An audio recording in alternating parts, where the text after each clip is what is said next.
Alright, let's get after it. Look at your screen. These aren't just headlines. This is a tectonic shift happening right under our feet. For 50 years, the world has run on a simple agreement. Oil is bought and sold in US dollars, the petrodollar. That bedrock is cracking. This isn't just a financial story, it's about power, alliances, and a new world order taking shape. My name is Geo, and tonight, we're not just reading headlines, we're connecting the dots. Why is the Middle East, a region we've invested in for decades, suddenly turning to China? The petrodollar's death isn't a future possibility, it's happening now, and the reasons why will change everything you thought you knew about global power. Let's break it down. This didn't happen overnight. America's influence in the Middle East was built over generations, shaped by wars, alliances, and the relentless pursuit of energy security. For decades, the deal was simple. America provided security for the Middle East, and in return, oil was traded in dollars. This arrangement created a powerful bond, tying the fate of the region to the strength of the US economy and military. Our military presence wasn't just a gesture of goodwill, it was a clear message. American power was anchored in oil and the dominance of the dollar. Bases, fleets, and flags were reminders that the US was the region's ultimate guarantor. But things changed. As America's gaze shifted toward Asia, Gulf allies began to feel left behind, questioning whether Washington's promises still held weight. The chaotic withdrawal from Afghanistan became a symbol of American unpredictability and unreliability, sending shockwaves through the region. Leaders in Riyadh and Abu Dhabi asked themselves, if the US could walk away from Afghanistan after 2 decades, what would stop them from leaving us behind too? The trust that once underpinned our alliances began to erode, replaced by uncertainty and doubt. When Saudi oil facilities were attacked in 2019, the world watched to see how America would respond. But the response was muted, and the security guarantee that once seemed ironclad suddenly looked fragile. Each new administration brought its own approach, but the message was the same. Iran deals, America first, and public lectures on human rights all signaled that America's priorities were shifting away from the Gulf. The Gulf states realized they could no longer count on the US as their unwavering protector. The old certainties were gone. When you feel abandoned, you start searching for new friends, new partners who can offer what you need. Meanwhile, the US shale revolution made America less dependent on Middle Eastern oil. Suddenly, the Gulf states had less leverage, and the balance of power began to shift. Their security strategy had to adapt. They needed new partners, new guarantees, and new sources of investment and protection. This wasn't about anger or revenge, it was about survival in a rapidly changing world. The writing was on the wall. America was pulling back, and China was stepping up, eager to fill the vacuum with promises of respect and partnership. The perception of American decline spread quickly, from Riyadh to Tehran and across the entire region. The era when America dictated the terms and the dollar reigned supreme is coming to an end. The world is watching as the old order fades. Now, as America steps back, China steps forward, with investment, respect, and a promise of non-interference. The contrast is striking. The Middle East is more than ready to shake China's hand, eager for new opportunities and a fresh start. This isn't just a shift in alliances, it's the end of an era, a turning point in global power dynamics. The US is no longer the undisputed power in the region, its influence is waning, and the world is taking notice. The stage is set for a new player to take the spotlight, and the world is watching closely. And that brings us to the next piece of the puzzle, a new era of competition and cooperation. As America steps back, China steps forward, with an open hand, full of yuan, ready to do business and build new alliances. The Middle East is ready for change, embracing a future where new partnerships will shape the destiny of the region. Now, let's talk about China, a nation whose rise is reshaping the global energy landscape in ways the world can no longer ignore. China is the world's largest energy consumer, and its economic miracle depends on a steady flow of Middle Eastern oil. Every day, millions of barrels arrive at Chinese ports, fueling the factories, cities, and ambitions of a nation on the move. For China, securing energy isn't just a matter of economics, it's a matter of national security. The government treats energy supply as a strategic priority, with military and intelligence resources dedicated to protecting vital infrastructure and supply routes. While the US debated its role in the region, China executed a clear long-term strategy, the Belt and Road Initiative. This ambitious project connects China to the Middle East and beyond, weaving a web of trade, investment, and influence that stretches across continents. Today, China is Saudi Arabia's largest trading partner, a relationship built on mutual benefit and shared interest. More than a quarter of Saudi oil exports now flow directly to China, making the two economies deeply intertwined. But it's not just about oil. China is investing billions in Saudi infrastructure, technology, and the construction of futuristic cities, projects that promise to transform the region for decades to come. In Iraq, Chinese companies are rebuilding war-torn oil fields, restoring production, and securing massive flows of oil for the Chinese market. China's offer to the region is simple: business, no questions asked. Deals are made quickly, with a focus on mutual gain. There are no lectures on human rights, no political strings attached, and no interference in domestic affairs. For Gulf rulers, that's music to their ears, a refreshing change from the conditional partnerships of the past.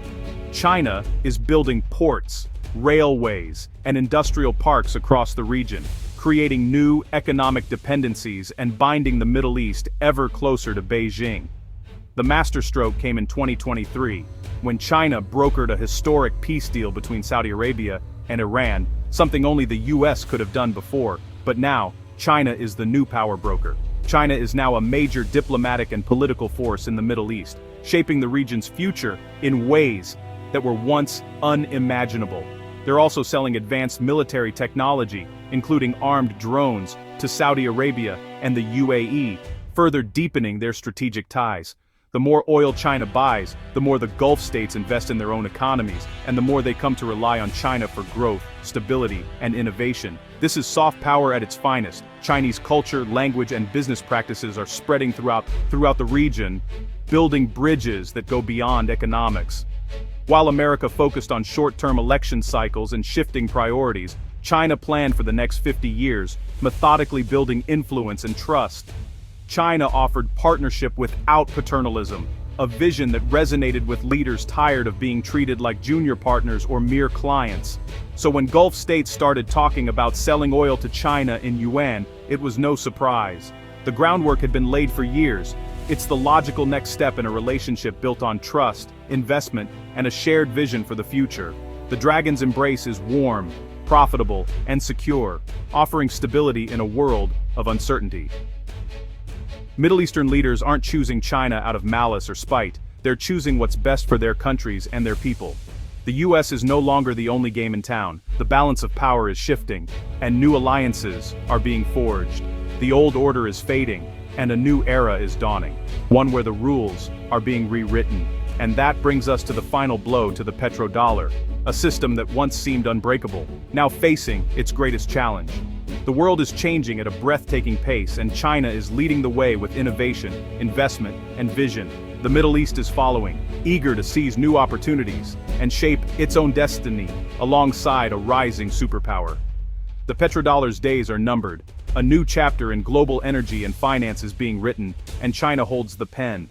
Here we are, the final act. The world is watching as the curtain falls on a system that has shaped global finance for decades. The decline of US influence and China's meteoric rise have set the stage for a dramatic shift in the world order. Now comes the execution. Middle Eastern nations are beginning to move away from the US dollar in oil transactions, a move that would have been unthinkable just a decade ago. This is the nail in the petrodollar's coffin, a symbolic end to an era where the dollar reigned supreme in global energy markets. The petrodollar system wasn't just about oil being priced in dollars, it was about the vast profits from oil being recycled into US Treasury bonds, fueling America's economic engine. This created a constant, almost insatiable demand for dollars, keeping our currency strong, our borrowing costs low, and our financial markets flush with foreign capital. But what happens when oil sellers start accepting other currencies? The entire system begins to unravel, and the foundation of dollar dominance starts to crack. Saudi Arabia's finance minister has signaled openness to trading in other currencies, a calculated move that signals a new era. Why? Diversification is key. They don't want to tie their fate to a single currency or country. By spreading their risk, they gain leverage and flexibility. Second, power. Accepting yuan strengthens ties with China, their biggest customer, and opens the door to deeper economic cooperation. Third, escaping the weaponization of the dollar. In a world where financial tools can be used as weapons, alternatives are attractive. US sanctions have made other countries nervous, pushing them to seek out new ways to protect their economies from external pressure. Moving away from the dollar is a declaration of financial independence, a bold statement that nations want to control their own destinies.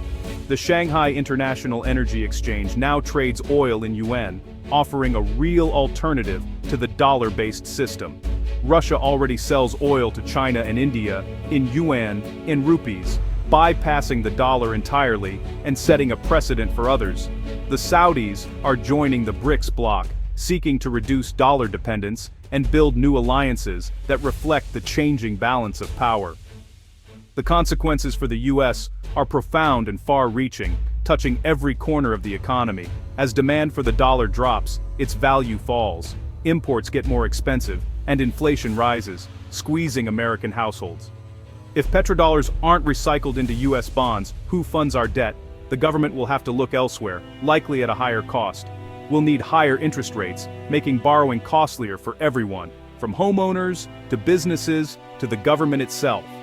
This could trigger a debt crisis, shaking the very foundations of the financial system we've come to rely on.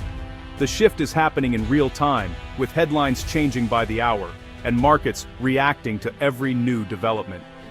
BRICS nations are building alternative payment systems to bypass the dollar, accelerating the move toward a new global order.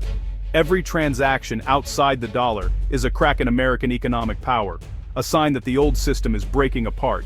For 50 years, America's power rested on two pillars: military might and the global dominance of the dollar.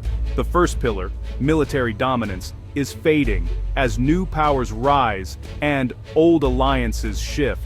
Now the second pillar, the dollar itself, is crumbling, leaving America at a crossroads. The death of the petrodollar is the ultimate symptom of America's declining influence on the world stage. The world is moving to a multipolar, multi-currency system where no single nation calls all the shots. The era of unchallenged American dominance is over. A new chapter in global finance is being written. The petrodollar's demise signals a new, more complex world. The king is dead, and the board is being reset. The question now, what comes next? The future is uncertain, and the stakes have never been higher. Are we ready for it? The world is changing, and we must decide how to navigate the storm ahead. So, what's the takeaway? This isn't about blaming anyone or cheering America's decline. The world defined by American primacy and the dollar is fading. The decline of our influence, China's rise, and the death of the petrodollar are all part of the same story. A new world order being born. This isn't a call for despair, but a wake-up call. The consequences will be felt at the gas pump, in the grocery store, and in every American's wallet. The privileges we enjoyed were never a birthright. They were the result of a specific arrangement, and that's over. The challenge now is to navigate this new reality with clear eyes and smart decisions. The petrodollar is dead. Are we prepared for what comes after?